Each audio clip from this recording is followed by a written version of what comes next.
Podcast, the daily show where I discuss news, nonsense, and my personal adventures. Yesterday was the day to, when you have a pickup truck, you're oftentimes, hey, can you help us out and move something?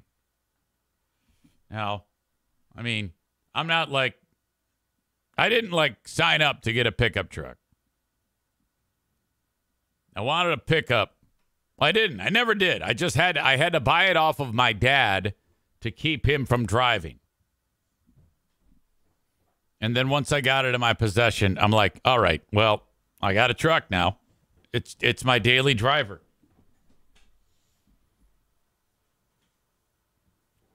By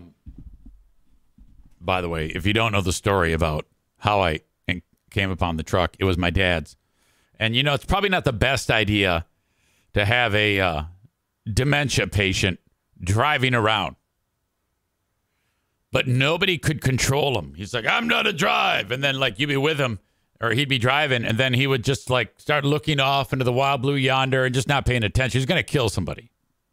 And you could tell him that, and he's not going to listen to you. He wouldn't. This is 3, 4, or 5 years ago.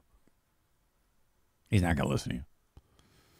So, the only option would be to disable the car, take the battery out. But your old pal EZ, I said, let me try. I'm talking to the other family members, my stepsisters. I go over there and just visiting. We're having a cookout or something. And just out of the blue, I go, God, you know what? I need a truck. I'm thinking about buying a truck, Dad. Oh, yeah? Yeah. Why? Oh, I got to move stuff. I have a real need. I've been doing a lot of jobs. You just make up some story. And then I just throw it out there. And then I start looking at his. I go, I need one like that. One that's got it's a few years old. I'm not worried about banging it up or anything like that. If I could find one like that somewhere, that would be ideal. And that's all I said. And he's percolating about it. And I could tell he's thinking about it. He doesn't know that I know what I know about him and his horrible driving, and he's going to kill somebody. And then magic, about an hour later, he goes, I will sell you this truck for $3,000 and not a penny less. I go, what? You want to sell me your? What about, don't you want it? And then everyone's like, no, stop, take it, take the deal. Now, by the way, that's a cheap price. I can sell that truck right now for $5,000, even though it's 20 years old. For some reason everywhere, trucks have value. I don't know, because, it makes you look like you love Trump or something or whatever, just because they're probably more because of their utility. Tyler says you should have also told him you were getting into making picture frames to take his saw from him. Fingers go flying off. Oh, God. But then I'm like, you know what, Dad? Okay. I will absolutely do that. Amanda suggests that when you have a pickup truck, it makes you pretend you have a big dick. I've heard people say that, by the way, that it's to compensate for a small wiener. What is Darla doing over there? I don't think she's getting ready to hump. I think she needs to be warm. She's just laying on top of O'Neill. How adorable is that? Uh-oh. Hang on. Zenith acting up. Corey asks how much rust is on it. A ton. There is a ton of rust. You know how it is. Trucks made in the first part of this century. Well, actually, pretty much for any time this century. You basically have one winter storm, and then it starts rusting. Big pile of shit. I hate that. Yeah, thanks. Thanks, American Trucks. Amanda, who is obviously feeling very, very froggy today, writes, I bet your dick's starting to rust too. Okay. All right. Very good. Get that out of your system now. Yesterday, the truck, I was in the truck, and as I was, Jackie said to me, hey, Dad, we need some help. We're going to go pick up a table. We got it on Facebook Marketplace. Of course, that's the thing to do. This is a nice table and chairs, though.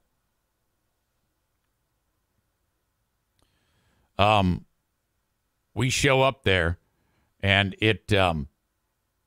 the place where we go is like really fantastic in Grand Rapids. Someone has purchased the first high school in Grand Rapids or some shit like that, some old ass high school, and completely renovated it to become condos. I'm not even kidding. And so I go into there with Jackie, and this couple lives in what is the gymnasium. Stack of Bibles, hand to God. And it is so sweet. They have totally repurposed the building. Whoever owns it put a lot of money in to make it like individual condos. Man, this fucking place was cool. Like, the doors to their place are like old school double doors. So sweet, man. I went into there, and we got to buy this table, and they got this little dog, and go walking up, and Jackie picks a dog up, and she goes, oh, what's this dog's name? And the lady says, D.O.G. And she goes, D.O.G.? Oh, I like that. And I go, yeah, that's D.O.G. That's dog. Get it? I picked up on it right away. And she goes, Jackie goes, I didn't, what? Oh, my God, D.O.G. D.O.G. D.O.G. And the lady, the owner, the lady who's selling them the table, she goes, no one ever picks up on it. Your dad is probably good at puns. And I'm like, oh, I don't know if I'm good at puns. I'm just brilliant. I just picked up on it right away. D.O.G. That is so cool. That's like F-U-C-K. F-U-C-K-H-E-A-D. What's your dog's name? F-U-C-K-H-E-A-D.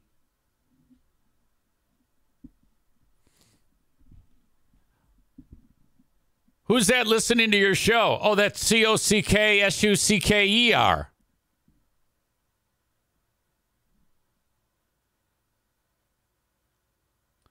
All right. Get in the shit, put it in my truck, and, you got the chairs. This was the moment where it all just went south. Justin, do you want to put the chairs in your vehicle? He gets 2 of them in. 2 of the other 2 go into the bed of my truck. So I got the table, and I got 2 chairs. I see a new person in here, the Devonverse. Hello. Do I know you? Welcome. The famous last words. As we're getting ready to take off, the lady says, hey, do you want some plastic bags to put over the chairs? No, it's not going to rain. Holy shit. We've got to travel 5 minutes from where this place is. We say goodbye to DOG, and we go to Jackie's place. Not only did it rain, it was the type of rain that the windshield wipers couldn't keep up with the volume of rain that was falling. It was a torrential downpour. Oh, my God. Immediate flooding of roads. the amount of rain that fell in that 5 minutes was something that you just don't see that often. A thorough drenching. So the furniture they just get, they've had it for about 30 seconds. The chairs are already soaked. Oh, my God. We pull up. And well, actually, Jackie, I was thinking about, okay, as soon as it started raining, I started thinking about the chairs. I go, all right, I could pull over, get soaked, grab them out of the bed, and try to make them fit into the back seat of the truck. I debated that. Jackie's right behind me in her car, probably thinking the same thing. And then I decided, no, it's going to be okay. It's just water. No big deal. She calls me, it's raining. Oh, my God. I go, I know. Holy shit. I'm here, too. Get the shit home. Panic ensues. Everybody's losing their mind. Jackie and Justin get into a fight for some reason. I don't know how. I think Justin lost his shit. And Justin is definitely not the type like me to just fly off the handle about anything. But he kind of got chippy. And Jackie is the wrong person to get chippy with, okay? So I wasn't paying attention to them fighting with each other. I was just trying to get the furniture inside of the house. And then we finally get it all situated and things are starting to settle down. And Jackie walks up. She goes, you can apologize now. You can apologize for talking to me that way. Nobody talks to me that way, Justin. I'm sorry. I'm sorry. I go, oh, you did it now. I just kept my mouth shut. You know, I didn't want to get involved. When these two fight, which isn't that often, this was that was probably the worst fight ever. Corey decides to write, just punch her fake boob, cue the troll face. There it is. I guess I just don't know why you actually take the extra step to put the troll face. It's like, I would lose interest in it. I give you credit for not letting up doing that. You've always put the troll face after every joke that you say. Just put the joke. Save yourself the step. Safe to say he lost all of his Pooh Bear points. Corey says he does it because it makes him laugh. Well, I guess that's all you need to do. So that kind of took center stage yesterday.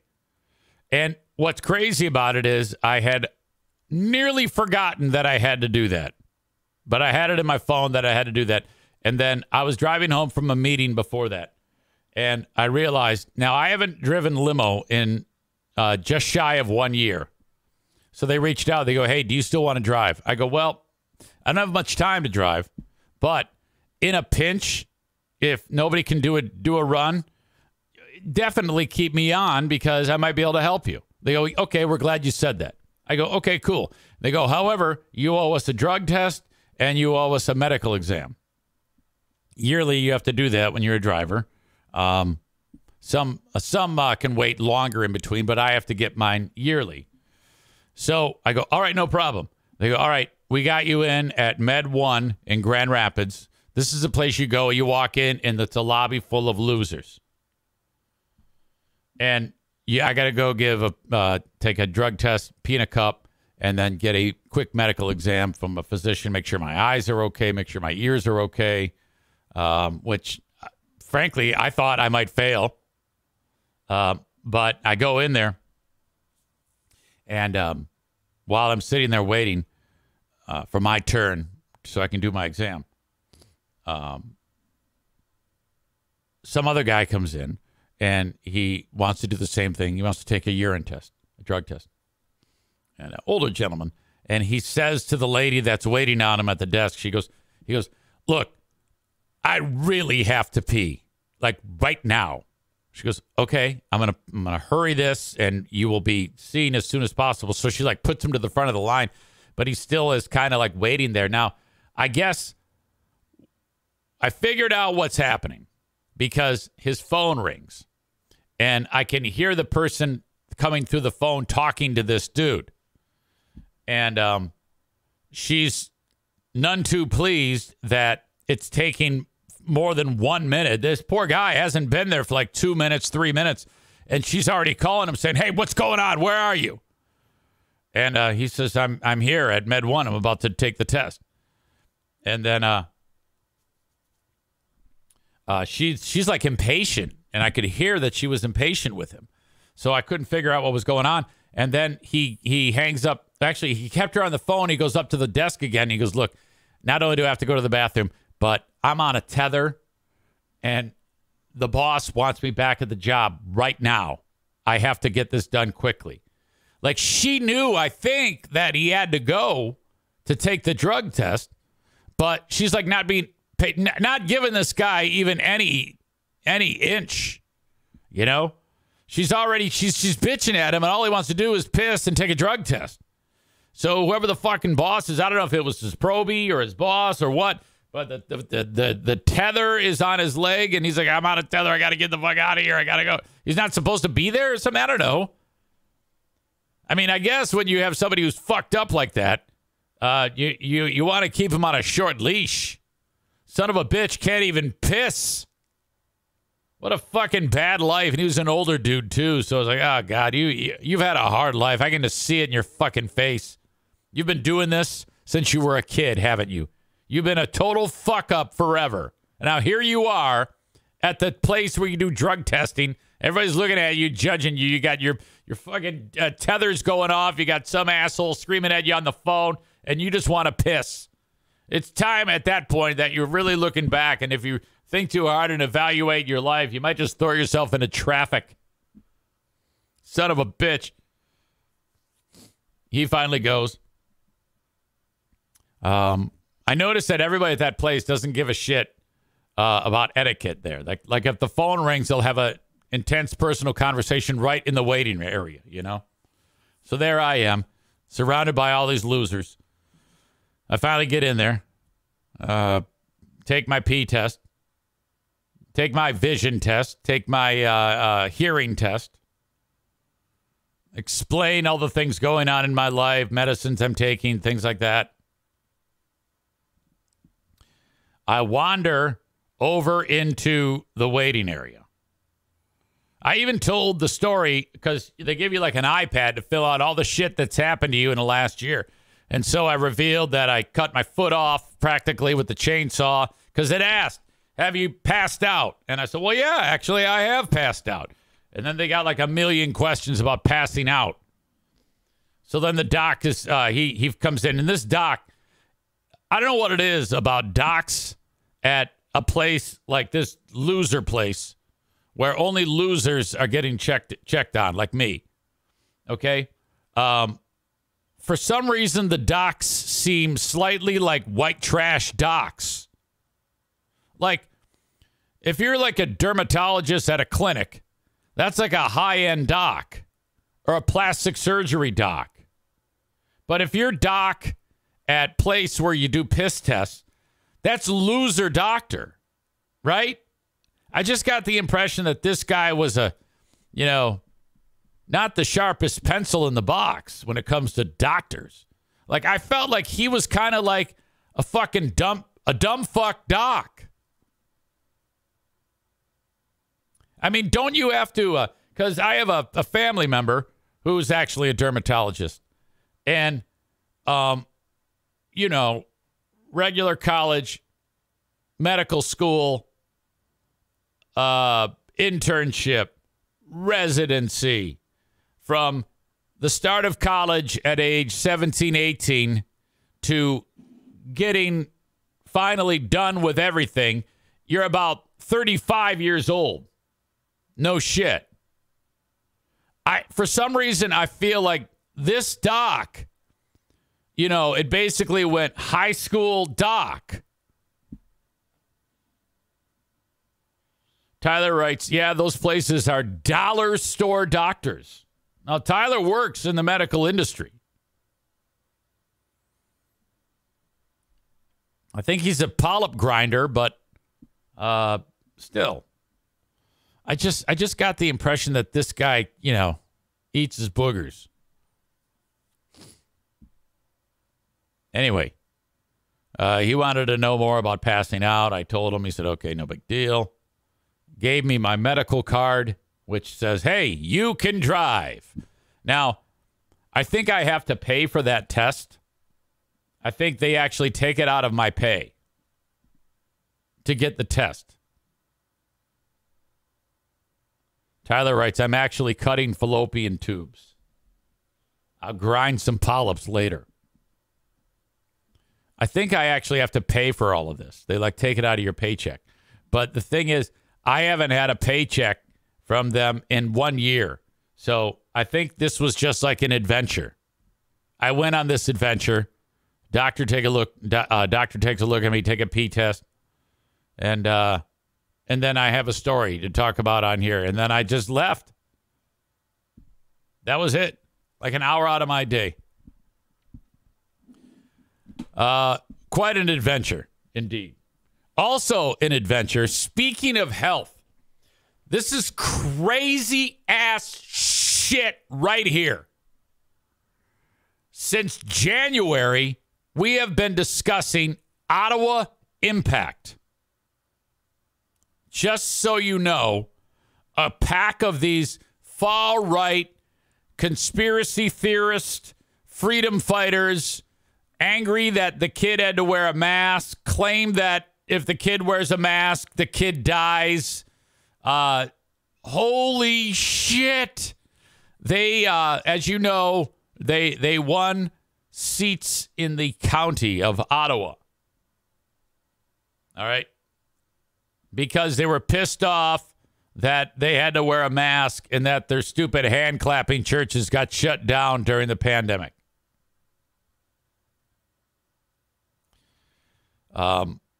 They caught everybody asleep, this whole organized Ottawa Impact group. That won't happen again.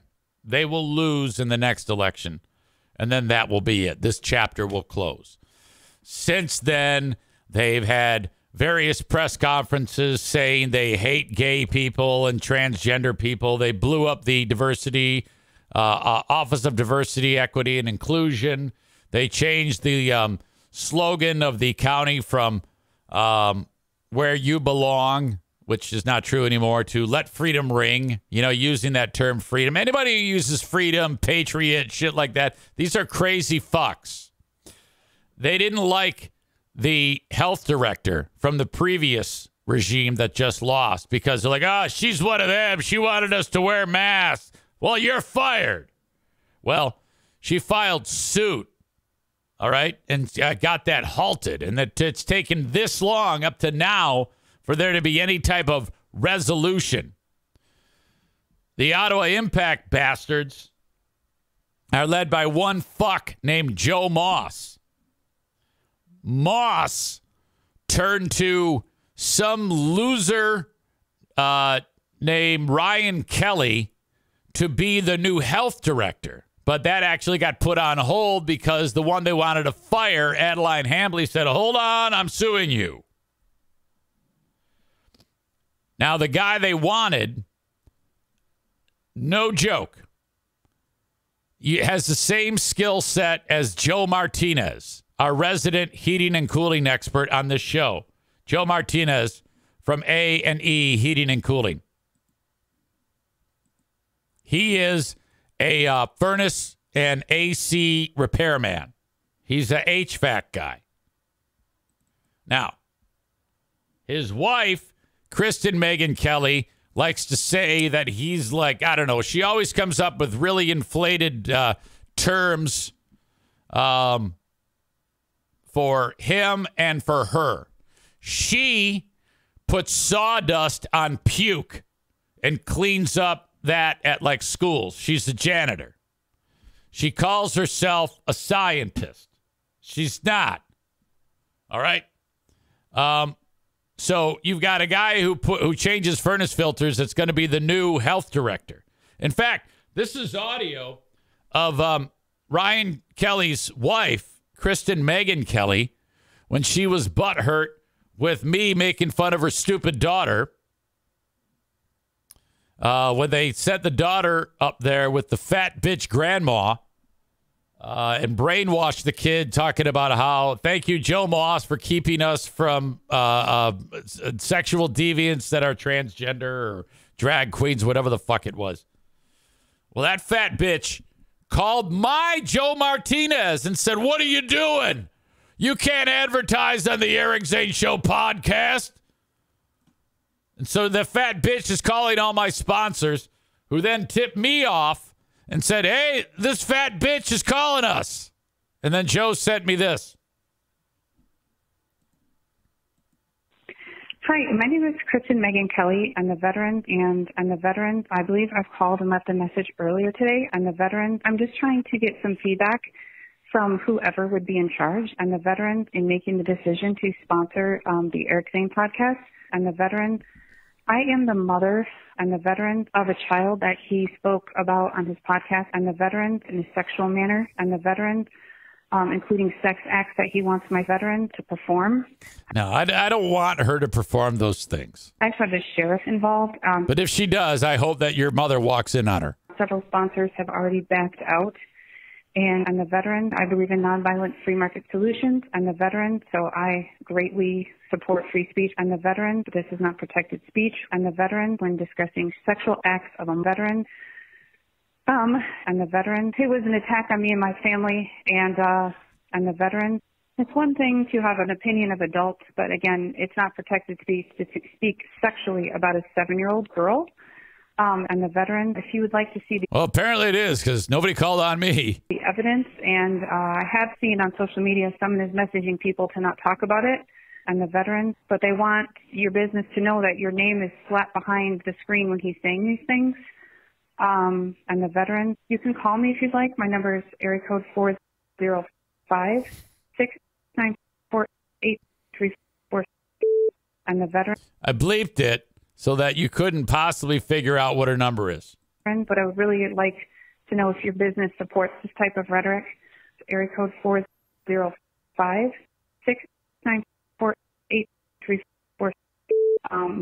I'm the veteran, and I'm the veteran. I would just like to hear back from you. Thank you very much for your understanding and your time. I'm the veteran. Thanks.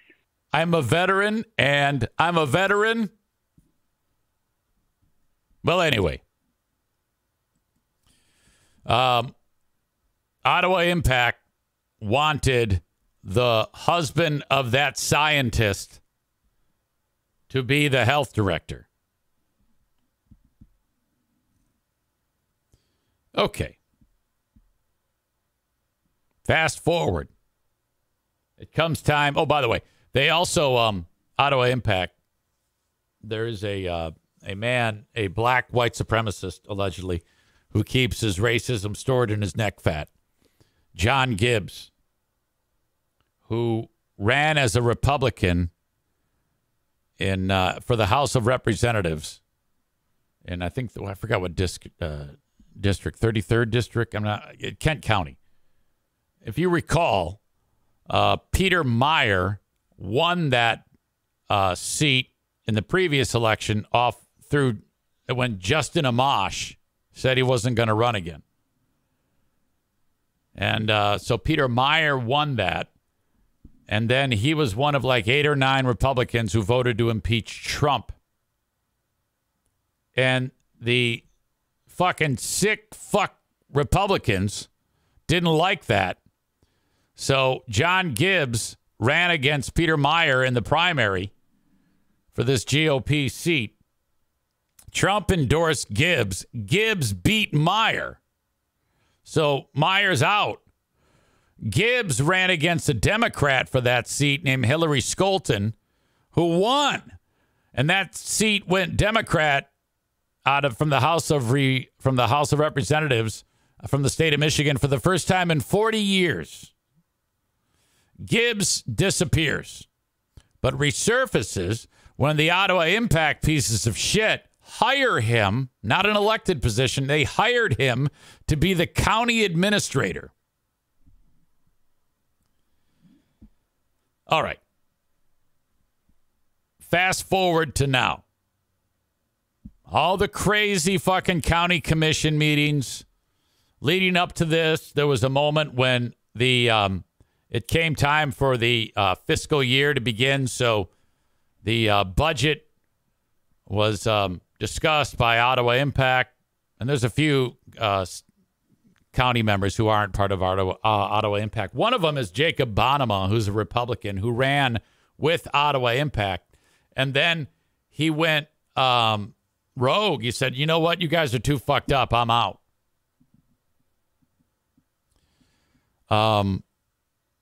So they decided that they're going to, since they couldn't get rid of Adeline Hambley, it came budget time and they reduced her budget down to just nothing.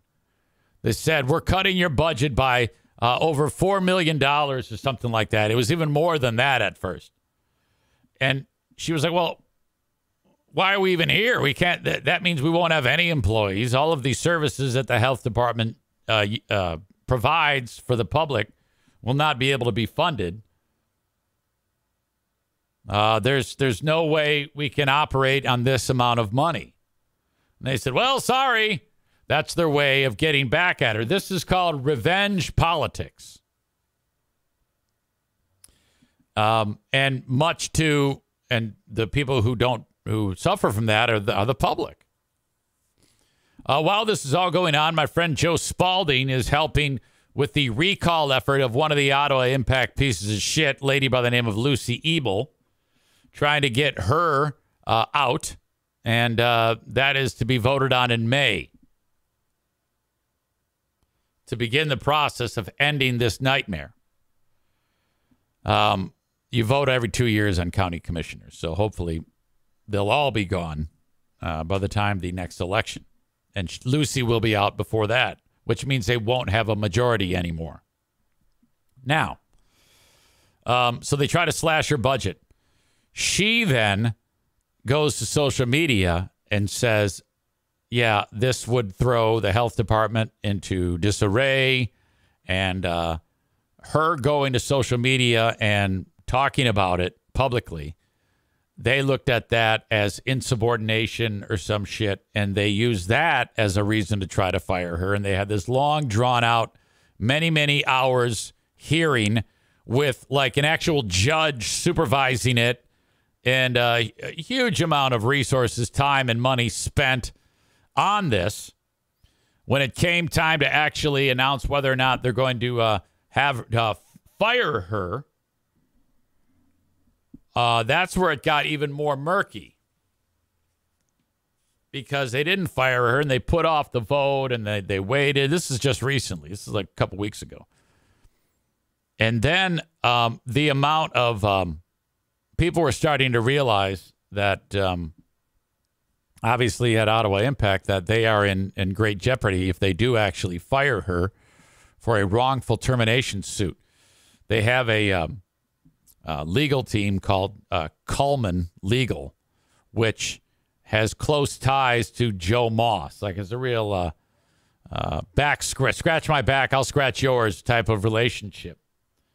And they've been paying this legal team a ton of money that you can look up the dollar amount spent by the county since this all started, because people are so pissed off. They're doing Freedom of Information Act requests, and it all costs money. And hours billed to Coleman for all of this shit is substantial. So a lot of money is flying out the doors to the legal team to represent these assholes and challenges, and just the day-to-day operations of the county aren't really happening in a refined or a polished manner, because all these assholes are doing is trying to defend themselves from normal thinking people to protect their distorted way of life and get their fucking AC repairman into the health department and shit like that.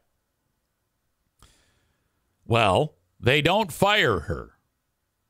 Instead, it was learned yesterday, reported by the Holland Sentinel, that Ottawa Impact, Ottawa County, is instead going to give Adeline Hambley money to just leave. And the reported offer, is $4.1 million. So, and it just so happens that $4.1 million is about the same amount of money that they wanted her to reduce her budget by for the coming year to fund the health department. Holy shit. So it goes from, we're having a hearing to fire you, where they waste all this time and energy, to, wait, no, we're going to give you $4.1 million instead.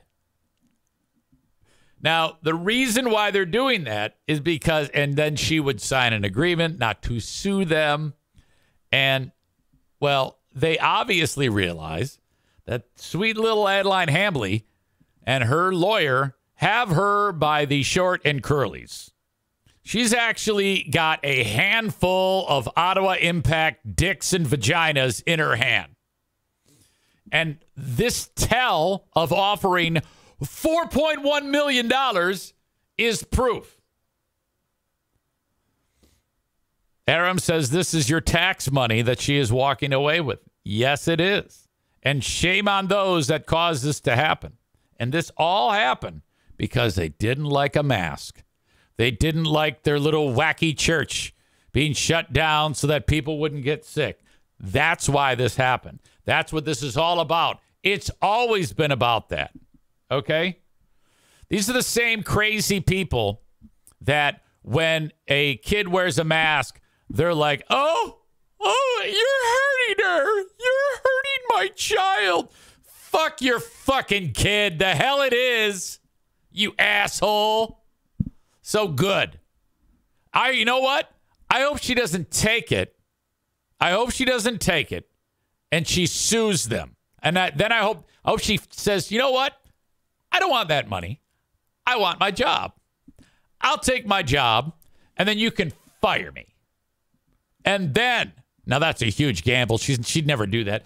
So from what I understand, not only is she getting that money, but she has like an assistant who's also going away with like $130,000. So they're really, really paying big time for this.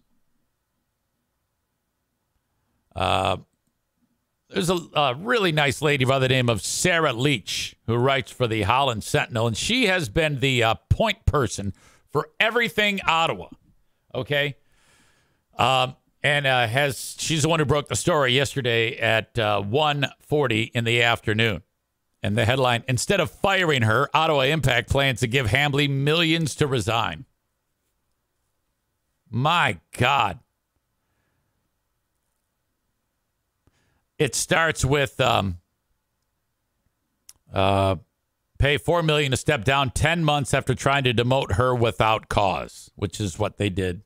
And that's how they fucked up. The largest settlement ever in Ottawa County, and nearly the exact amount the board cut from the public health department's budget this year. Shit. Okay, now, as much as these brainwashed right-wing pieces of shit hate her and people like me and people like you who aren't retarded, what they hate more, though, these Dutch fucks where I live, is losing money. And they've lost a lot at the hands of Ottawa Impact. On Monday, November 6th, the Ottawa County Board of Commissioners was planning to vote on whether or not to fire Hambley for cause, following a 2-day termination hearing. But instead went into a closed session for more than 8 hours, largely used for negotiations with Hambley's attorney. Multiple sources with knowledge of the situation told the Sentinel they were not authorized to discuss the matter on the record. I love that Leach gets this info on the down low and then immediately publishes it. And the people behind closed doors, I can promise you there was a gag order in place. Don't say shit. We don't want Leach to find out. Sure enough, she finds out seconds after it finishes probably and immediately publishes it. Discussions, however, really began several days earlier with an initial offer from Hambley via her attorney, Sarah Riley Howard, that would allow her to remain in her position, according to multiple sources. Hold on, let me read that again. an initial offer was from Hambley that would allow her to remain in her position. Okay, so they said, hey, we want her to stay. And that offer was let Hambley remain as health officer if she dropped her lawsuit against the county and the county dropped the termination charges. So that is something that Hambley's attorney was like, okay, let's just forget the whole thing and start over. That's what she was initially suggesting. They turned that down and said, no, we'd rather give you $4 million than let her here.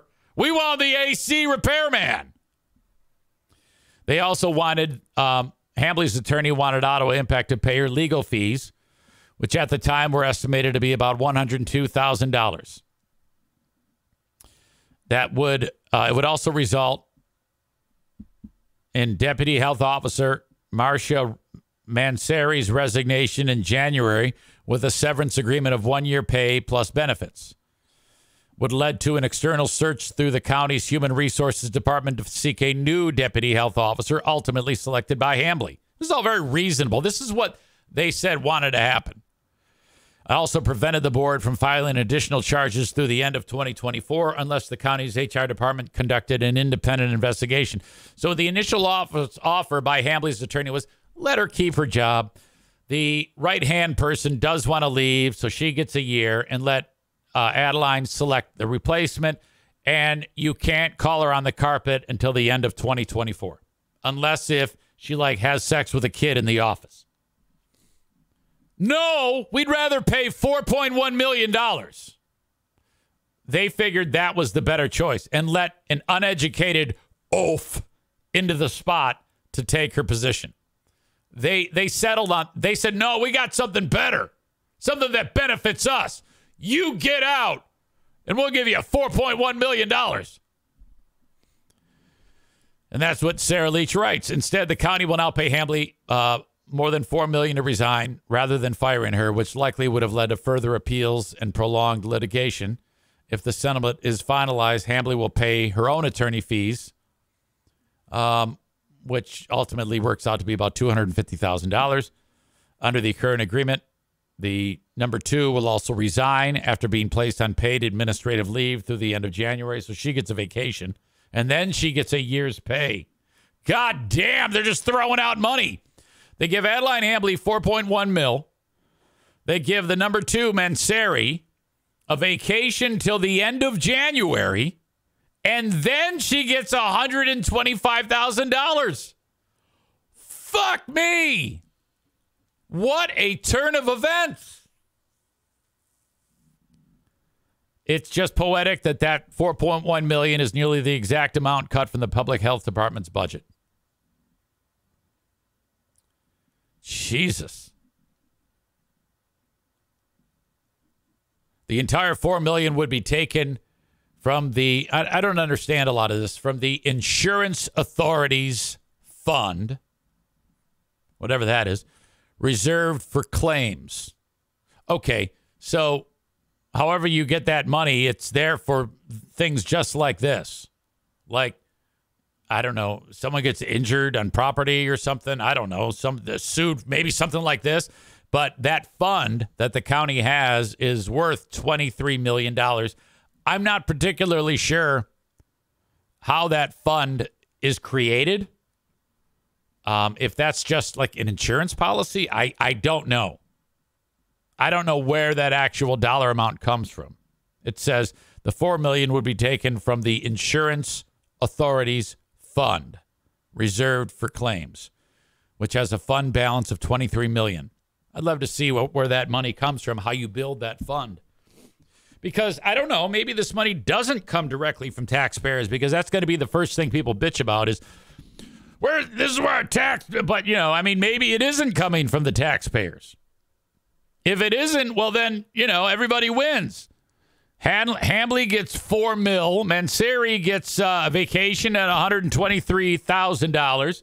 And these stupid piece of shit scumbags get the husband of that fat bitch to run the health department. Had the lawsuit resulted in a judgment in Hambley's favor, like if she sued them and won, the county would have been liable for only the first $1 million from the fund reserve, and anything else would have been covered by the county's insurance carrier. Okay. Hambley and the board's Ottawa Impact majority have been battling in the courts for months. Well, I don't need to say that. I don't need to read that. We've been talking about it. Hambley sued the board in February, claiming the attempted demoter was unlawful and alleging the Ottawa Impact majority had repeatedly interfered with their state-authorized health duties. Yeah, they were all pissed off because she, like at the Pride Festival, the health department was there encouraging people to be extra careful and vigilant and test for sexually transmitted infections. I mean, say what you will. Our local gays love sex. Okay? I was reading a study that Ottawa County homosexuals are some of the most sexy homosexuals on the planet. Okay? They'll put their dick at anything. They're the best at sex, our local homosexuals. And so if you're going to be that talented at sex, I mean, there's sometimes that comes with a cost. You could be having so much sex that you could be transmitting a terrible infection, and you just don't want that. Now, the health department goes there and says, hey, you guys going to fuck? Yeah. All right, well, you might want to put on a condom. Okay, hey, thanks. Thank you, Miss Health Department. I appreciate that. And then that, keeps the spread of disease low because people are going to screw. Well, Ottawa County doesn't like that type of, with the Ottawa Impact piece of shit, they don't like that type of upfront nomenclature. All right? They don't like, getting in front of things. And I can't think of a better place to encourage people to practice safe sex than, a pride parade. I mean, you know how it is. At the pride parade, everybody parties during the day, and then dicks are going in butts after. And even more than that, there's a lot of sex that's going to happen post-parade. And I love communities that encourage people to not get sick. That's what you want.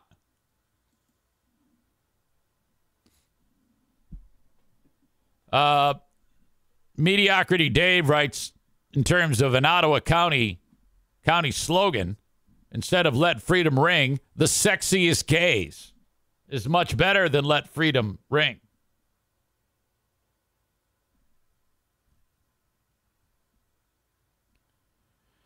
Tyler says people are out there shooting ropes full of STD. Kenny adds there's no way that money doesn't somehow come from taxpayers. Well, I hope Sarah Leach finds out. So that is where we are today. A gigantic story. I should get my pal Joe Spaulding in here.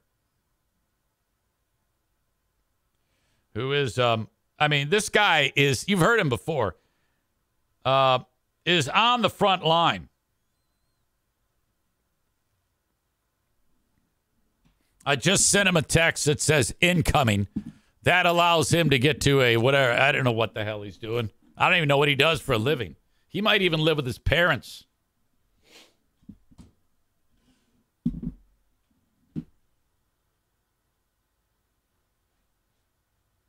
He is one of the people that is helping lead the charge in the recall of... Hello. Hey, buddy, it's EZ. How are you? Pretty good, EZ. How's it going over there? Not bad. I was just really taking a deep dive on the payout to Adeline Hambley offer. Yeah, that's a lot of money, isn't it? Yeah, it is. And you know what's interesting is I was reading Sarah Leach's article.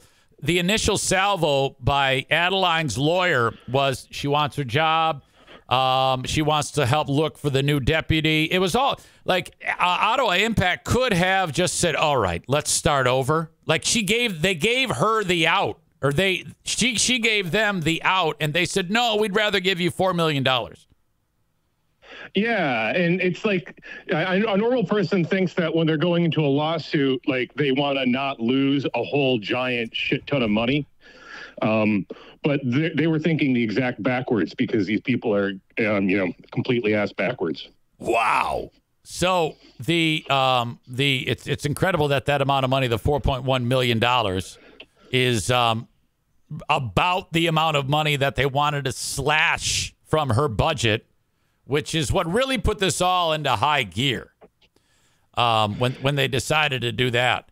And yeah, that's poetic. It absolutely is poetic. Not to mention this Mansari, the deputy, she gets a paid vacation till the end of January. And on top of that, $123,000. I mean, this is incredible. I think the only losers are the people in Ottawa County. Oh yeah, taxpayers are just going to get steamrolled by this, and Marcia is one of the best people in the county. She's a wonderful woman, and if you watch ABC News put out 7 minutes nationally on Ottawa County, and they interviewed her a little bit. And she used to be a Republican for pretty much her entire life. Her and her husband are deeply religious, as far as I knew, and they're just the nicest people. And now they're getting not just that they are getting that paid vacation on taxpayer dime.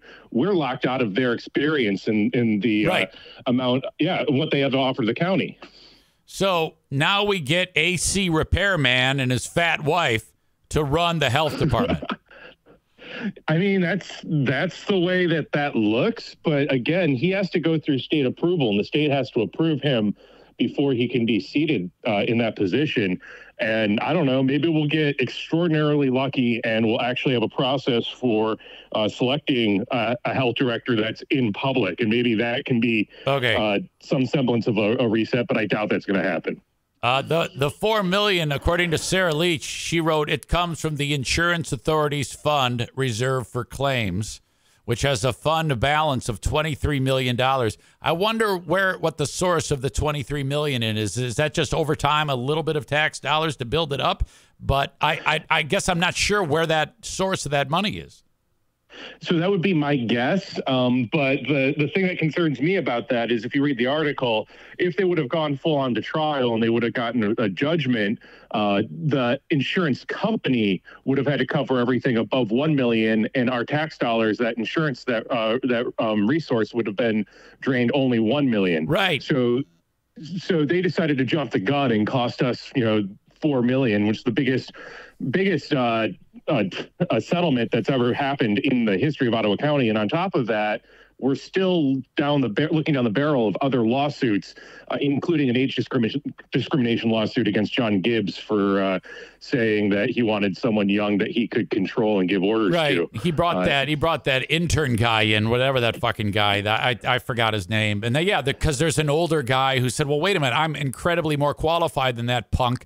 And he got the job. Why? And that's a fair question. Yeah. The one thing that is interesting to me is that the Coleman Legal Group was able to successfully convince their client, because it was very clear to everybody else that the wrongful termination suit would have been a disaster. And maybe it would have been seen as a bigger disaster from their point, from a PR perspective. But there's no getting around the size of the figure, the $4 million.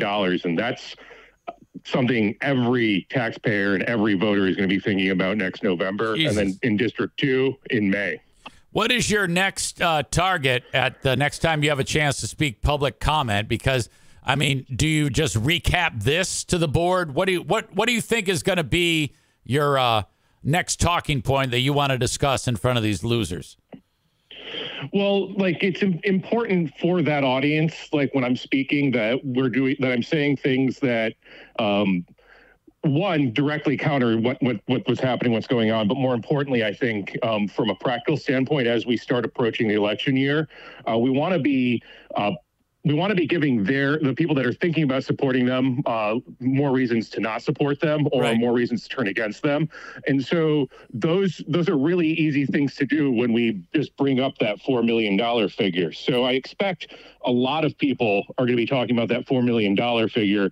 And, for me, I really think that's kind of important, but I also want to talk about the predictability of all of this, because on one level, I think that somehow Joe Moss and the rest of Ottawa Impact feel like they're playing some sort of four-dimensional chess, but they're really just thrashing in every direction and sinking the entire state Republican Party with them, because Christina Caramo is also having a meltdown as we're speaking. Right. I was seeing that they want her out. Yeah. Now, and oh, sorry. Go ahead. Sorry, there's just like, and it's not like there's anybody over here saying that we want Democrats to control the entire state up and down. That's not something that's being said. In Ottawa County, we want, at this point, it becomes super clear, we want a county commission that's not going to bleed taxpayers dry, regardless of party. But we're still a fairly conservative community. Absolutely. And what they're doing is an affront to that conservatism, and I think that's the point that I want to be making. Well, yeah, that's that. I'm glad you point that out, because if you just take a look at it, people might say, "Oh, he's a big lefty," but at the end of the day, this is a very conservative community, and we want governance that isn't led by motivation for revenge and things, which is what this is. This is revenge politics. It's not. It's exactly right. And I think that's important to point out too. So I like how you the idea of at those public comment, that's an opportunity to spread the word about why you need to get these people. It's like a campaign speech every time they have a on behalf of normal thinking people. Every time they have a public comment moment. Yeah, and I mean, the issues are absolutely serious, and at the local level, they directly impact us. But from a structural level, when those speeches are being given, it's not that big of a stretch to compare it to like a wrestling promo. It really can be seen that way, in the way that like the audience is there's one speaker and there's the audience around them, and then there's the indirect impact of what's being said down the line. And I think that especially with the ability to clip video and spread it on social media across the board and different platforms, I think that's kind of really changed the nature of how these public comments work across the country, but especially when they're needed, like in Ottawa County. All right. This is all good. Sorry that I always just spring it on you. I don't give you a heads up. I usually just like, hey, I should get Joe's take on this. That's usually the way it goes in my brain. I apologize for that. No, it's awesome, Easy, and I really think it's wonderful that you think that I'm able to off the cuff have these conversations, because I mean I'd love to have these. I'd love to be able to prep for them, but I'm happy to give my thoughts on my head as well. You're skilled. You're skilled. It's just a conversation. I know that you can handle it. Otherwise, I wouldn't put you in this position. So, good job as always.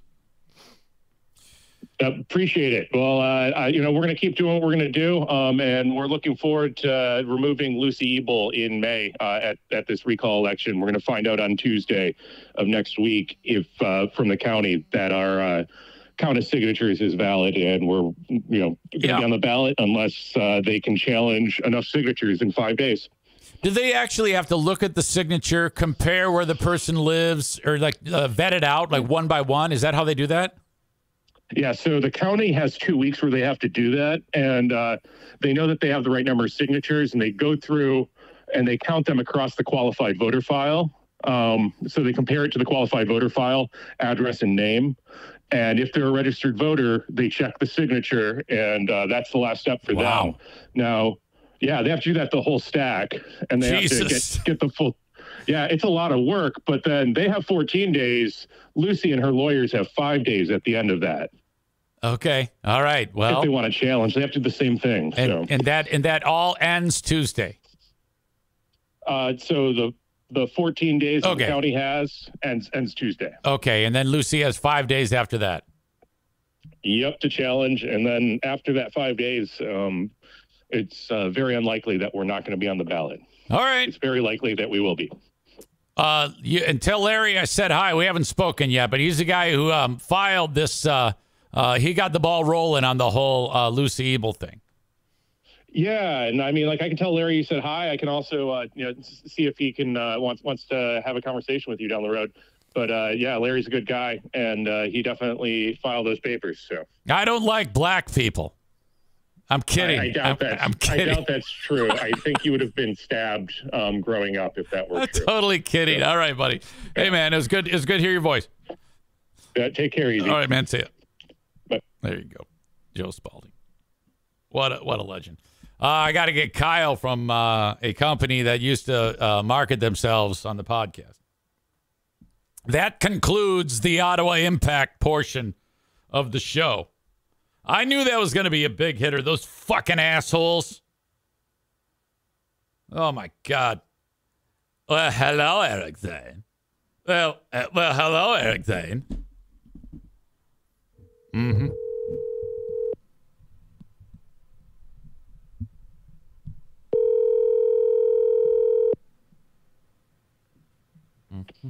Eric Zane. Yo.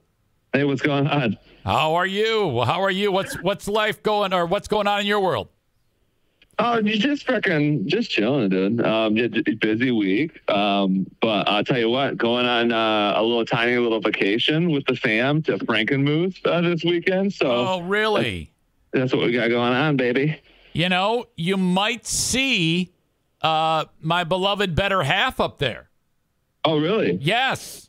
You might. Is she going there? I think so. That's the rumor. I think it's like that's the rumor, huh? Yeah, you know how? I don't know if you're. Has Blue ever done the? Hey, I'm going out with the ladies. Hey, I'm going out with the ladies for the weekend, or they go on like a girls' trip.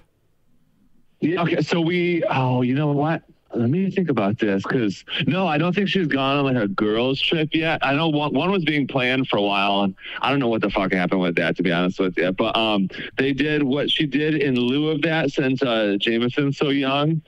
She would do this thing where her and her friends would get together like once a month or something and do these things called ABC dinners, where they just like go to a restaurant, like, but it has to start with the letter of the alphabet that they're on, or you know, some girly shit like that or whatever. But yeah, they used to do that. And then, you know, they're women, so they got sick of each other after a while, so they stopped doing it. Okay. I got you.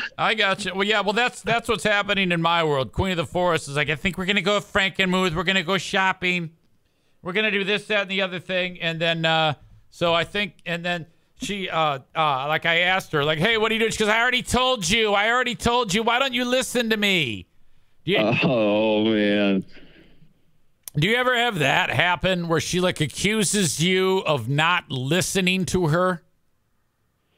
I mean, it's.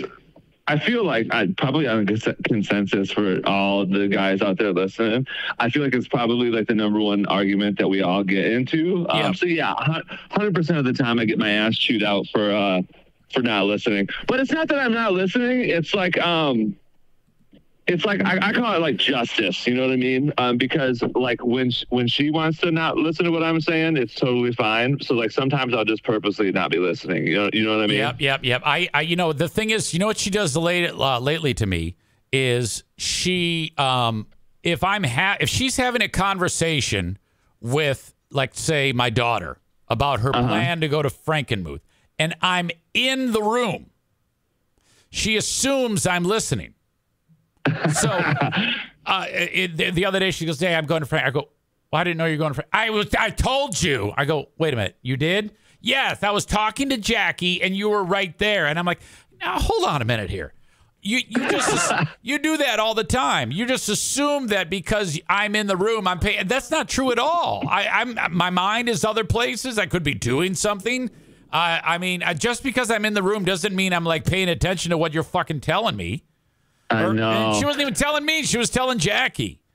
Oh man, and yeah, and then you're getting a bunch of guff for that, and then like this little tiny anger like builds inside of you of like, how am I in trouble for this? You know what I mean? Right. So she and then like just today, that conversation between her and I just happened. So just moments ago when I was getting ready to start the show, she came in and she goes, listen, I have planned. She goes, I want you to listen to me. I go, okay. And she says, after school, I have to go do this. And then after that, I'm doing that. And then I'm going to get a drink with Liz. And I go, okay, sounds good. She goes, did you get that? And she's doing it like insulting, like I'm an idiot, like I'm a dumb fuck. And I go, I got it because you're telling me. If you just say it Oh, yeah, I told you. If like, I'm in the house, she thinks I'm like, I'm not even in the room. What the fuck is wrong with you? So, oh man, I can't believe you got that. Did you get that? Oh man, that'd be fun. I'd be furious. Oh, I wanted to punch her right in the stomach. Oh man, I hope I do see her in Frankenmuth this weekend. I'll try to come up with I'll just because I know what she looks like. I'll just just come up behind her if I see her and I'll say some mean shit in your support. Isn't it crazy to think that you spoke with her first before I ever spoke with you? I know, yeah, and straight up, that's 100% how it worked. And then she just said, "I'm done with you. Just talk to my husband. Don't talk to me no more." Well, yeah, it was like she goes, "Hey, I just hired this nice boy. He has a dumpster." I go, "Oh, okay."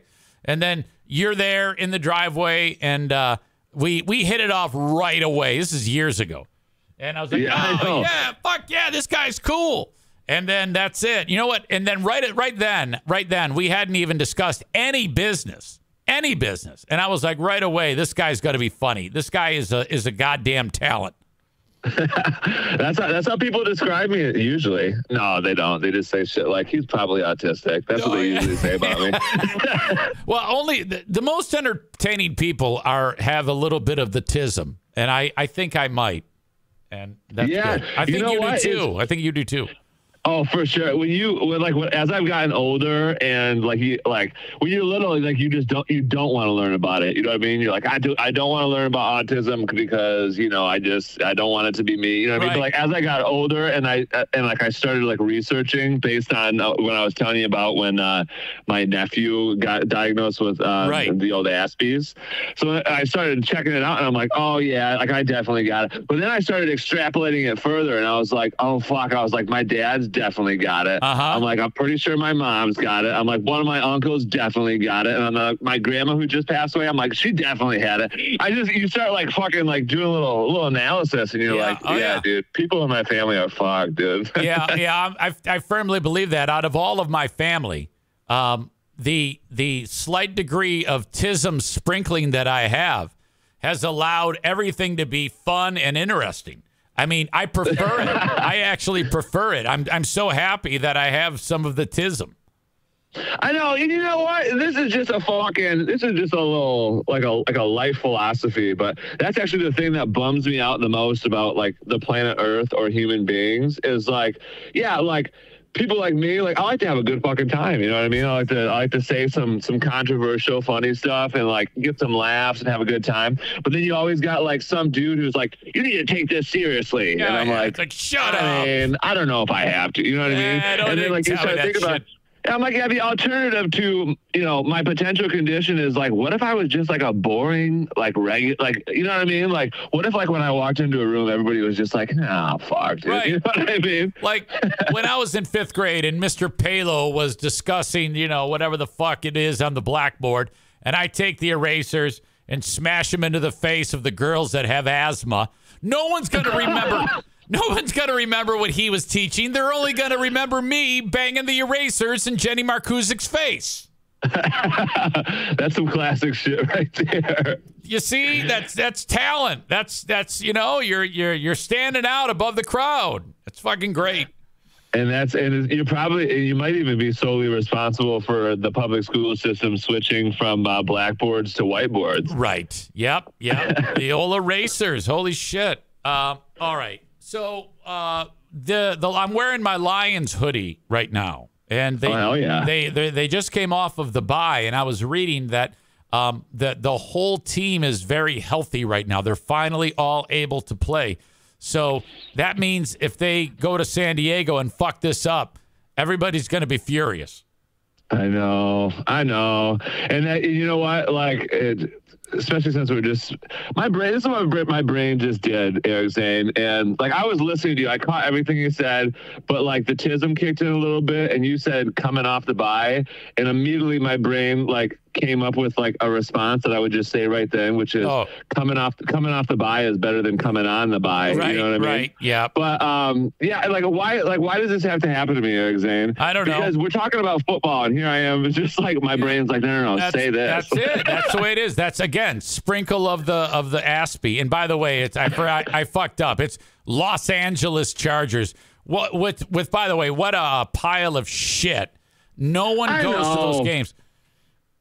I know, and like I get it, like in some respects, like so you got like the fucking Rams in like the '80s or whatever, and you're out in LA and you're just like railing coke and like life's good, and then the fucking football team is like, you know what, we're gonna move to fucking St. Louis, and so you're probably butthurt about that. Like I would be butthurt if like the Lions moved to like some other city, you know what I mean? And then so then you like got like a whole generation of like families who like like now you're in like a whole different generation, and then you're gonna move back. Yeah, it's rough, dude. You know what I mean? It's remarkable that only in California you can have such an enormous city that no one gives a shit about football for some reason, yet you have 2 football teams and a gigantic, very expensive stadium that no one goes to watch the games. There will be no lie, more Lions fans at the Detroit Lions LA Chargers game than there will be Chargers fans. No one goes. Better be, dude. Yeah, and the reason why they left San Diego is because this is one of those cases where the team told this community to build a stadium, which they didn't. And I love that because typically that's up to the taxpayers to pay for it. I don't understand why these teams that are worth billions of dollars, why the owner of the team doesn't build a goddamn stadium. Why is that impossible? Can you imagine if whatever business, you can think of like Meijer. If Meijer said, okay, we're going to keep this store in Grand Rapids, but Grand Rapids has to build the store. People would say, fuck you. What are you talking about? I don't understand that. I know, it's straight up. I know, like when you get, it's just it's the rich people. You know what I mean? Like, because, you imagine, I don't even know I'm thinking of the NBA now, I think actually, but like one of the owners in the NBA is like, I don't even know, like worth like just like a lot of billions of dollars, you know what I mean?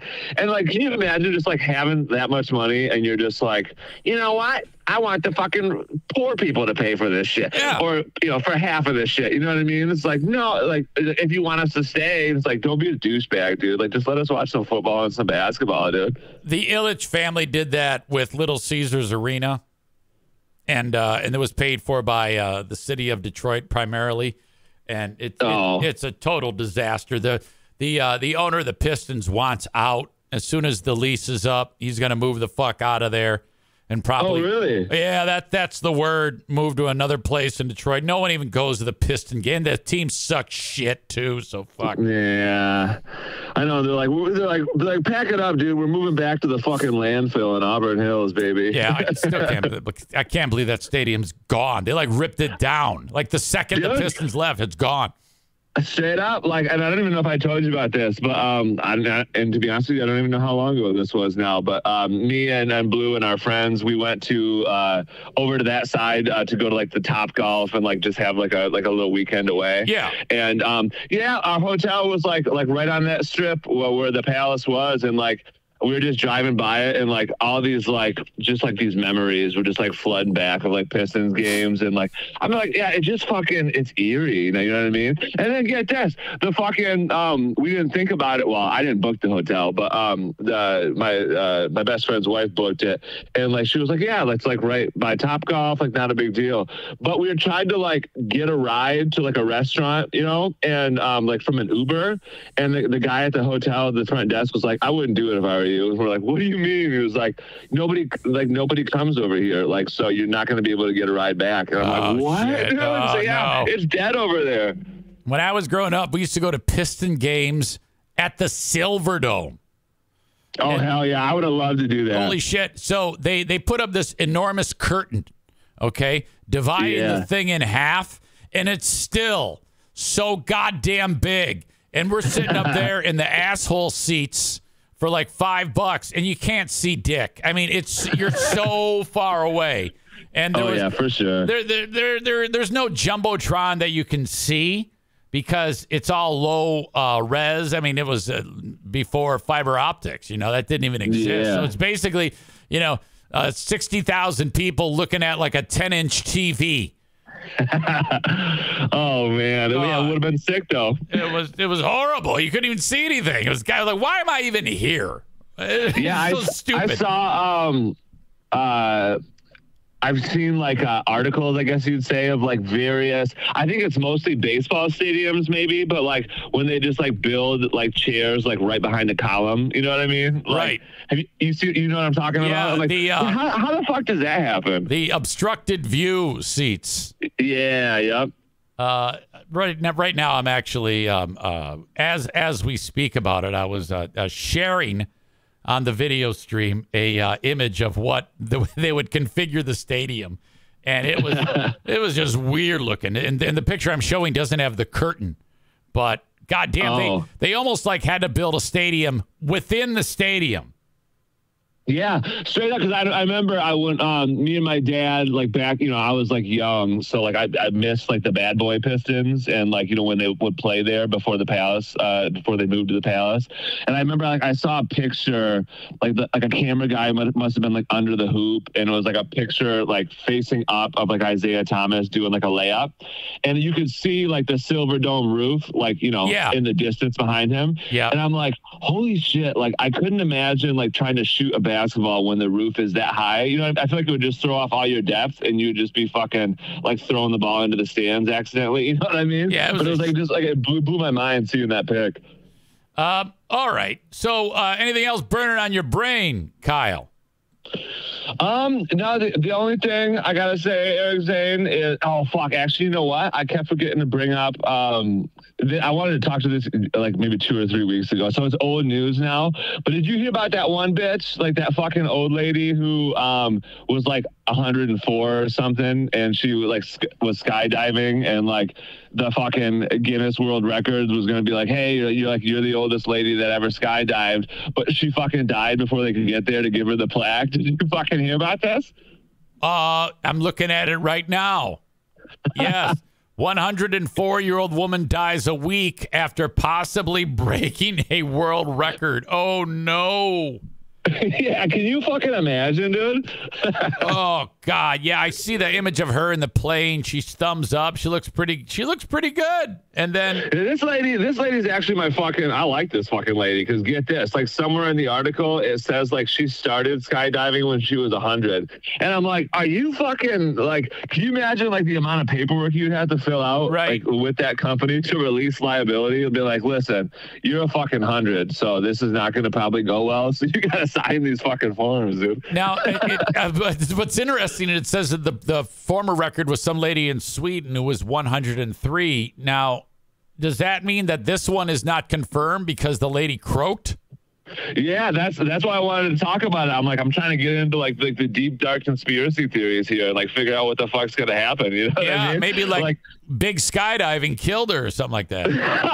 Big sky, yeah, hell yeah, dude. Big, you know what I mean? Or like you got fucking or maybe Joe Biden is like related to the 103-year-old lady, and he was like, hey, we gotta fucking do something about it. You know what I mean? Like something's going on here. Like you can't just like start skydiving when you're 100 and then skydive for 4 years, like no problem, and then just suddenly you're croaking. I don't know, dude. Something's crazy here. Have you ever been in the presence of someone who is well into their 90s and they seem fine? Like they look good, they think well, they can talk, they don't sound like an idiot, they can eat, they got their teeth, they actually, it's really something. I've been in the presence of a couple people over the years who are of advanced age, and you just get the impression that they're going to live for about another 30 years. Yeah, sure. That was my not my most recent grandma that died, but the one before that. Yeah, she was, let's see here, she was I think 93 when she died. Yeah, same deal, dude. She was just fucking just talk to you regular, like, she didn't sound like she was nuts or nothing. Right. And then when she went to the hospital, they were like, yeah, I don't know if you knew this, but you have like colon cancer and have had it for like 20 years. Yeah. And she was like, oh, well, I guess that fucking sucks. Right. You know what I mean? And I'm like, that's pretty badass, dude. That is incredible. Chris in the chat writes, my grandma was like that right up until she died at 94. But then there's also people like my grandmother. I remember like when she was like my age, and I think she may, at least I thought she was about 97 when she was 53. She was so fucked up I was like, what the fuck is wrong with this old lady? Oh, Jesus Christ. It was terrible. And then she lived for like another 30 years, and it was like she was 150, it felt like, when she finally died. Oh, my God. It's a weird science, you know what I mean? Like, because whenever you see like those people who live to be like, like way beyond the norm, you know what I mean? It's like, what do you do? And like, you get like some guy that'd be like, yeah, I drink whiskey every day or whatever. And like some other person would be like, yeah, I slam chocolate every day. And you're like, what? Like that's your fucking secret? And they're like, I don't fucking know, but that's what I'm doing. Yep. Smoking menthols and whiskey. Jesus Christ. Oh my God. All right. Well, look. I always enjoy our time. I told you it was. What did I say this Thursday was? What did I describe it to you? Oh, yeah. You said, let me fucking look it up, Eric Zane, because it was funny. You said fucking. Okay, let me get to it. Yeah, that's all right. That's all right. Take your time. You said yo, as always. That's how we start conversations. We hit it with yo. You said Thursday is Cobweb Pussy Thursday. You down? And I said, all right, yeah. I said Hillary Clinton Thursday. Gotcha. I'm in. There we go. Okay. Give my best to the family. Have a good day dumpstering. And I'll talk to you very, very soon. All right. Hell yeah. Love you guys. Deuces. Peace. There you go. Kyle from a company that used to market on the Eric Zane Show podcast. Quite a talent. That's the thing. You do the podcast, you have to recognize the talent. He is a pure form talent. Tomorrow, I have another one of those. Rick from TC Paintball. I wonder if he's here right now. No. Rob T. I don't know you. There's only a handful of people that actually comment on the chat. A lot of people enjoy it and just remain quiet, and that's totally fine. But it's remarkable because I just let's see, Mark Zink. I don't think I've ever spoken to you. Purple Girl 2, maybe. I don't know. Rob T. Nope. ROGUEG. I don't know what that is. Stefan Hyde is here. Stefan doesn't talk that much. VMYK.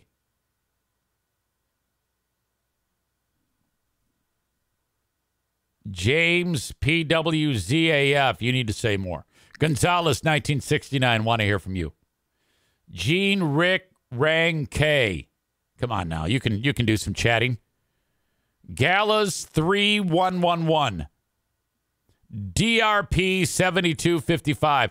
Drapsnat. Debvis. Commander Root. I don't think that's related to Dean Root. ASMR_MIYU. Another viewer. I hope some of these aren't bots. They probably are. Well, nevertheless. Chatters versus viewers. Kenny says Commander is part of Twitch. I don't know what you mean by that.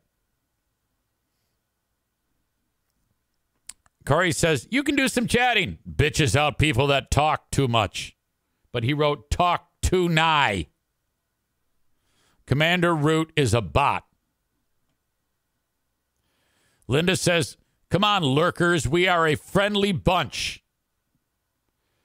Gonzalez 1969 says, talk about the GOP train wreck last night. LOL. All right, this is the extent of what I'll talk about. Vivek Ramaswamy took personal shots at Nikki Haley and said something about her daughter and said something sexist. She put that ugly foreigner in his place. I don't want him to win because he looks weird.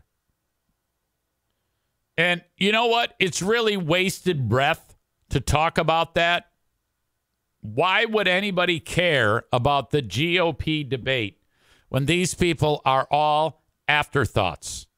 The only thing interesting to talk about the GOP debate is when moments like that happens, or we can talk about fucking Ron DeSantis and his stupid boots. Gonzalez 1969 said she called him scum. Cool. I mean, that's great. But again, It's a bunch of nobodies. It's Trump and everybody else. I don't like that. I don't wish that to happen. But let's be honest here. He's got it sewn up. They shouldn't even have the debate. If they really wanted somebody other than Joe Biden in office, they should all agree at the same time to get out of the race and endorse Trump. That's what they should do. They have no shot of beating him. Why bother?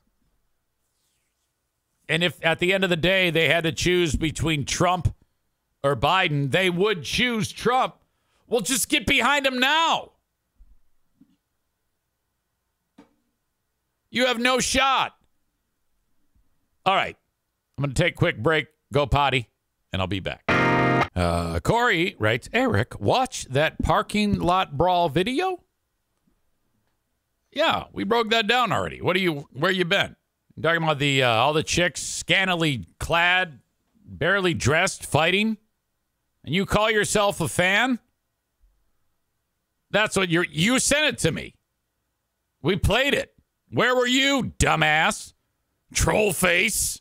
Maybe if you spent a little less time with your stupid troll faces and actually subscribing to the show and watching it, instead of writing dumb jokes that no one laughs at and stupid troll faces, you might actually get part of what we talk about from time to time. By the way, 4 straight chats in a row like that, that's a yellow card. Now 5. All right, you've just earned a timeout. Just like that. How did you... Incredible. What a turn of events. You've had that one coming for a while. Hey, Eric, did you talk about that brawl I sent you? Why, yes, I did. Where were you? And then he follows it up with 5 straight fucking messages. Yeah, don't clutter the chat with shit, dumb fuck. God damn. All right, you've just earned a spot. The new rankings for 4 horsemen of annoying. I forgot what I did last time. It was Amanda. Okay, it was Amanda and Brandis. Brandis was such a grumpy ass yesterday. Oh, God, that whole abortion bitch. It's so funny. So funny. And then Amanda was just like, I get what you're doing. You're just straddling the fence. Oh, that was fucking brutal, you two. So annoying. Get the fucking out. Get out of the way. Shut up. All right, the power rankings go like this. 4 horsemen of annoying. First of all, Kenny's not on it. I have 3 for sure. Brandis, Corey, and Amanda. Definitely on it. If in a rare moment I have a vacant spot, we need another member of the show audience to be part of the 4 horsemen of annoying. I'd say right now Corey's number 1. And then Amanda and Brandis are 2 and 3, but they're the same. I'll make Amanda number 1 because of lifetime achievement. Corey, I'll put him at the top because he's just annoying. Amanda is 2, but it's a day old, and she hasn't been annoying. Well, she's been kind of annoying today. If she's chatting, she's annoying. And Brandis, because it was just embarrassingly juvenile what she was complaining about yesterday. It's just horrible. God damn it, grow up.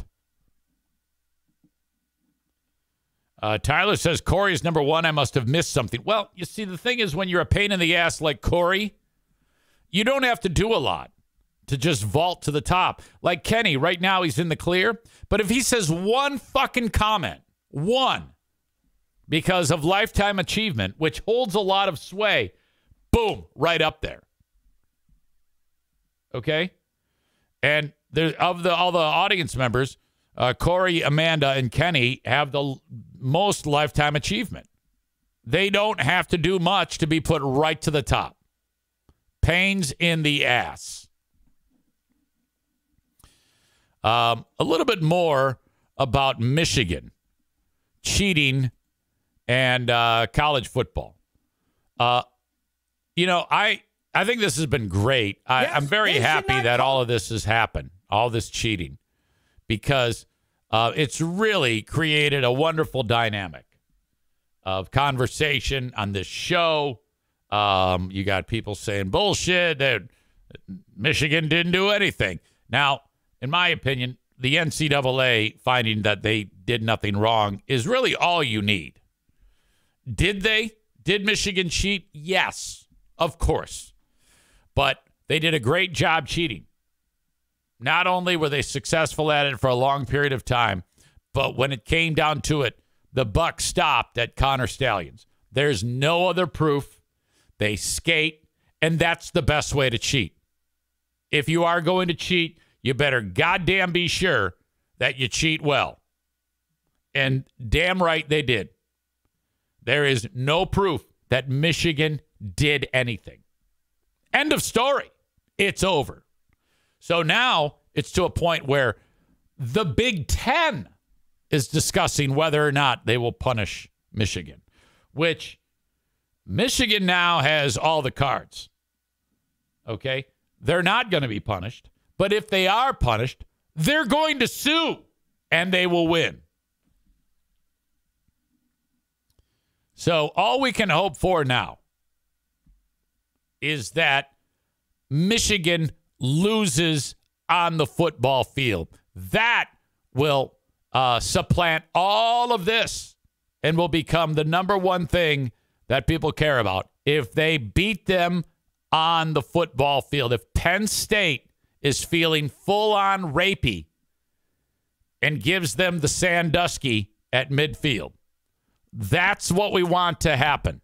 Michigan to lose. All right? Linda says Harbaugh already missed 3 huge games this year. I suspect you're being sarcastic because they were garbage games. So we want Michigan to lose on this show. The only people who want Michigan to win are Joe Martinez, I think the Kuipers brothers, and I'm not sure who else wants Michigan to win. But in my opinion, they cheated. They were successful at it. Now, the only way that this rights the universe is if they lose. Okay? So, that's what we have to keep our fingers crossed about. Michigan losing. Hold on a second here. Sorry, I just got distracted. This has been a topic with all the talking heads. And yesterday there was a moment on ESPN on the Paul Feinbaum show where it was Feinbaum, Stephen A. Smith, Chris Russo, and I don't know who the lady is. She doesn't really get involved, but it's pretty much a screaming match between Stephen A. and Chris Russo about Michigan. It's worth checking out. I'm glad it's only 1:47 because this is fucking insane. Yeah, if you're going to talk Michigan, you got to do it alone. You got to do it like this. You can't have like a discussion because people who have the opposite point of view, all they do is scream. This is how it went on ESPN. Beat Ohio State. Yes, he should not coach the rest of the year. I'm with you. Talk about Harbaugh. Play, right. Even though they had an event. Yes, even though they had an event. 100 players on that team. Yes, Steven. Well, what about the 100 players on the other teams? They were going to lose anyway, Steve. It was 42-0 in these games. How do you know that? Look at the chick. She's just Feinbaum's laughing. Hot chick is, I think she's scared. All right, let me start it over. Beat Ohio State. Yes, he should not coach the rest of the year. I'm with you. So the players should play, even though they had an event. Yes, even though they had an 100 event. players on that team. Okay, I think they're saying Michigan should play, but Harbaugh shouldn't be there. Yes, Steve. Steven. Well, what about the 100 players on the other teams? They're going to lose anyway, Steve. It was 42 How do you know that? at these games. How do you know that? How do you know that? Bowling Green was going to beat Michigan, Steve. I'm talking about the players from the other that could be eligible for the college football playoff. No, he's talking Michigan's about the gonna get a spot over He's somebody. talking about the CFP spot, that they're going to take a spot from a team But that they didn't won cheat. the games anyway, Steve. Alabama. Fine, Bob. From what Paul's saying, we're not so sure that would have happened. He was struggling as a coach. Yeah. And then I'm talking about this year particularly. Yeah. Rutgers, Illinois, Purdue, Nebraska. I'm not talking about These that. teams stink. I'm They would've talking won the about who's games. going to be robbed. I'm talking about who's going to be robbed of a college football playoffs because Michigan is in. I'm not talking about the Bowling Greens. I'm talking about somebody that's going to be left on the outside. Oregon, go beat Washington. Alabama, go beat Georgia. Texas, go do your thing and you won't be robbed. Fine. Take care of your own thing. So they're arguing about something that they're not even sure is going to happen in the first place. And You're what if wrong. they do and they still Wrong. don't? And what if they do? What if they do and still don't get in because Michigan gets in? Okay, so yeah, if there are more than 4 unbeaten teams that guard and can go to the college football playoff, or then the idea that Michigan gets in and could be, have cheated their way into a spot. ahead of them. What if that happens? If you suspend Harbaugh now and they beat Penn stop State, it. Ohio State, Stop it. nobody's going to say That's anything about ridiculous. Michigan You're being in the Final ridiculous. Four. It don't make You're no lost. sense what you're You saying. are lost. You're wrong. You're definitely wrong. I don't care what you Let say. me You're just wrong. get it on a record. You're You're wrong. saying suspend him or fire him? Suspend them. Don't fire him. You can't fire them. Suspend Oh, them. you don't even talk about firing them. You don't even talk Suspend about them. firing That's them. painful enough. Paul agrees. Suspend them. For who? What do you mean? He'll Oh, probably he go to doesn't coach against Cancun Penn and State, sip us some Ohio State. tequila or Those are big something. games. Talking about. All right. Shut up, you assholes. No one's suspending anybody. It's already been proven by the NCAA. This guy hasn't done shit. There is no paper trail. As good as they are at football, they are even better at cheating.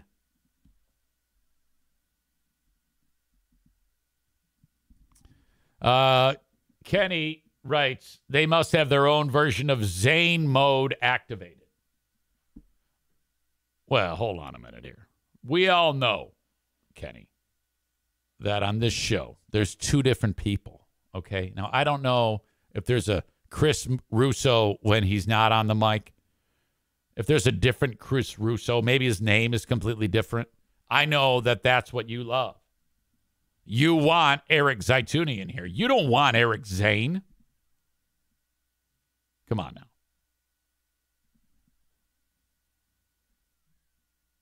Well, at the end of the day, this whole thing is stupid. There's Christopher Russo and Chris Russo. Yeah, it's a big difference. You know? Linda says Scum hasn't played anyone worthwhile yet. Give them an SEC schedule and see what happens. That's true. They haven't played anybody yet. They've played garbage teams and dumb shit Michigan fans like the Kuipers and Joe Martinez think that this is like a dynasty. It isn't. It isn't.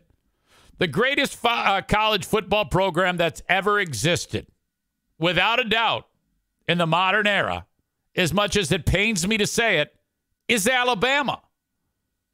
Look back on the past 2 or 3 decades of football and what they've done. It's a dynasty, more impressive than anything else, because you've got a changing landscape of players in and out of that program, some for a very short amount of time, some for 1 year. I don't like Nick Saban. I think he's an asshole, nor do I like Alabama.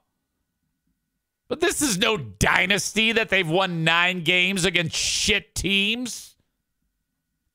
Big fucking deal. But the most important game Michigan has played in the last 2 years has been against TCU last year. And they got beaten. Fuck them. And now they're in the tough part of their schedule. 2 of the 3 teams are contenders. Ohio State undefeated, Penn State, only one loss. They lost to Ohio State at Ohio State. Michigan goes to Penn State. Michigan must lose. We need to end this bullshit. Get these fuckers out.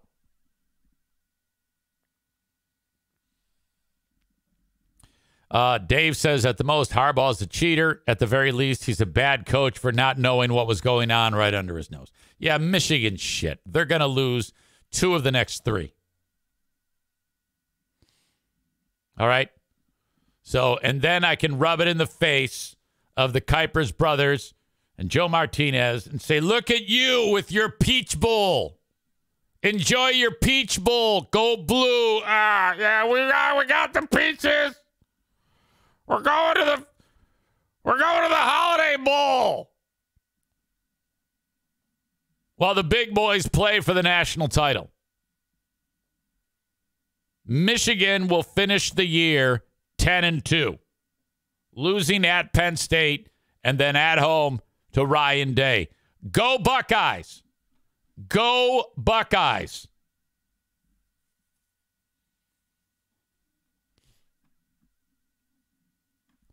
Linda's son, who's a fan of Michigan, will be at my house at noon on Saturday along with his dad.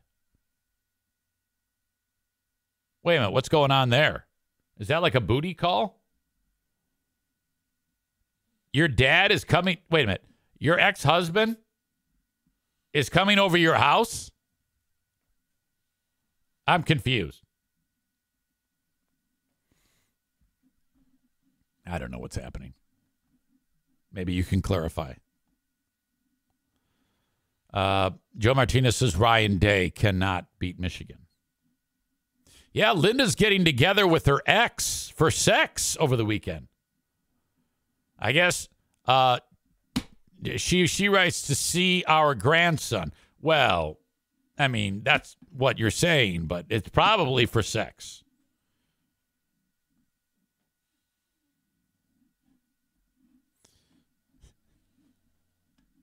By the way, I have not spent even 1 second talking about the amazing sponsors on this show.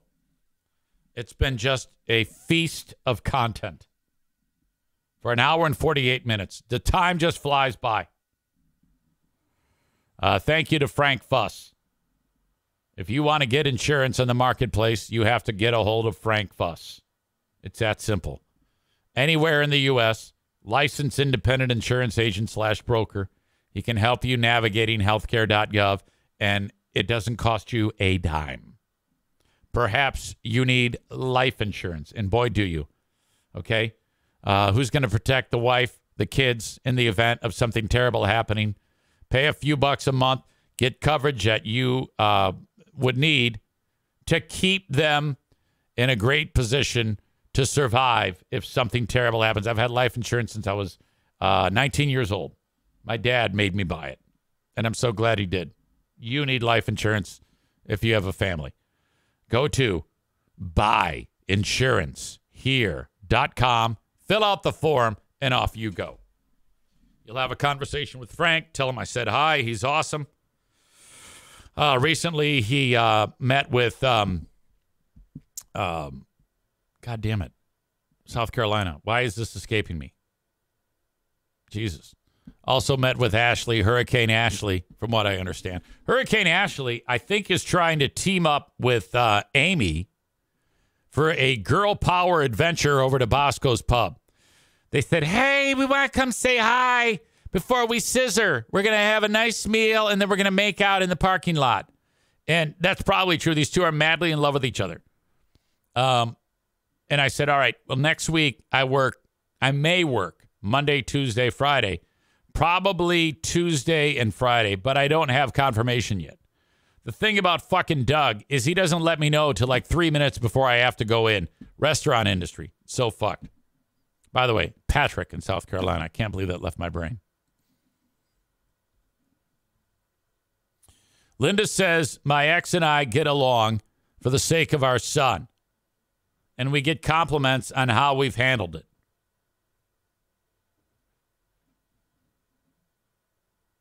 Linda says he's married. Easy there. Not that I would if he wasn't. Kenny, who Kenny, man, he's had bad trouble. He not only did it get ugly that led to the end of the relationship, but definitely not on the same page with mom. Kenny says, I don't care what the situation is. I am not ever going to hang out with an ex. Oh, yeah, these people hurt him. Bad news. Cue the troll face. Corey just fired off a joke. Thank you as well to the Grand Rapids Gold. I'm giving away free tickets on Facebook, drawing at 3 p.m. Like the post, you're in the running for the drawing. If you want tickets, check out the Grand Rapids Gold online. The opener, the first game is Sunday, 3 p.m. Tickets as low as $14 a pop. For the games on Thursdays and Fridays, $2 beers, $2 dogs. That is awesome. You need to take some time and go see the Grand Rapids Gold play basketball. Holy crap, that is a fantastic time. I love going to the Grand Rapids Gold games and being the PA announcer. We are going to have so much fun this year. You can even come and see me. I mean, I'm like totally approachable if you can get past the ushers. Come see me while you visit the Grand Rapids Gold. You can also click on the link in the show notes of the audio podcast and get your tickets that way. Find the Grand Rapids Gold online, get your tickets, and I will see you there for the opener coming up on Sunday. Hello to the Mario Flores Lakeshore team of Van Dyke Mortgage. The time is now to get a mortgage if you want to get into your home, especially first-time home buyers. You have lots of questions. You don't know what's going on. You've never done this before. For someone like me, you get to that closing. They give you a stack of papers. I'm like, I don't even have a pen. I just have a stamp with my signature because it takes like stamp. You want to read that? I'm not reading it. Fuck you. Stamp. The Mario Flores Lakeshore team of Van Dyke Mortgage, 231-332-6505. Anywhere in the U.S., you can get your mortgage. You can get out of paying rent. Ask Mario for all the details and ask him questions. Tell him I sent you too. Don't forget about Joe Martinez. You have till December 1 to schedule that furnace tune-up, and he is not qualified to run Ottawa County. 616-516-8579. Right now, he is here in the chat talking his nonsense about Michigan football. I don't recommend calling him during the Penn State-Michigan game. He's going to be in a bad mood because Penn State is going to be putting the Sandusky to Michigan. 616-516-8579. And finally, Irvine's Auto Repair, Grand Rapids Hybrid and EV. The place to get your vehicles repaired in West Michigan. Positioned located right in the middle of Grand Rapids, 616-532-6600. That is where we will be hosting Great Food Giveaway number 4. Making the plans right now for that. It's going to be awesome. We'll be teaming up again with the Grand Rapids Pitbull Alliance. They'll be giving away pet food to needy families. We'll be giving away a complete Christmas dinner on the week of Christmas at Irvine's. Plans are being made right now, and details about how you can help forthcoming. Irvine's, our longtime sponsor, 616-532-6600. Okay. A little bit early, done today, but that's all right. I got plenty more where that came from. We have a Big Fraud Thursday. Stu and I are tentatively doing Who Are These Ottawa County Fascists today. That'll start probably around 6 o'clock. Will be a live stream on Patreon. And then we'll follow that up with the Ben and Eric Patreon podcast on a Big Fraud Thursday. Looking forward to that. If you want to check out my Patreon for free to enjoy those shows, that is there for you. If you've never taken advantage of that, you can easily sign up for 1 week free at patreon.com/Eric Zane. the TC Paintball asshole of the day, it's got to be Ottawa County. I mean, they are in a no non-asshole situation there. No matter what they do, they are assholes. And the latest effort of a $4.1 million offer to Adeline Hambley, you could make that asshole/dumb fuck of the day. Comment on lovely Darla over my shoulder here. Along with O'Neill. She's sitting in kind of like a peculiar way where her front legs and paws are dangling off the couch. Looks a little uncomfortable. What an absolute doll she is. All right. That is my time, friends. Thank you, as always, for being part of the Eric Zane Show podcast. I'll talk to you later on for the Patreon bonus. Till then, take care. Till next time. Bye-bye.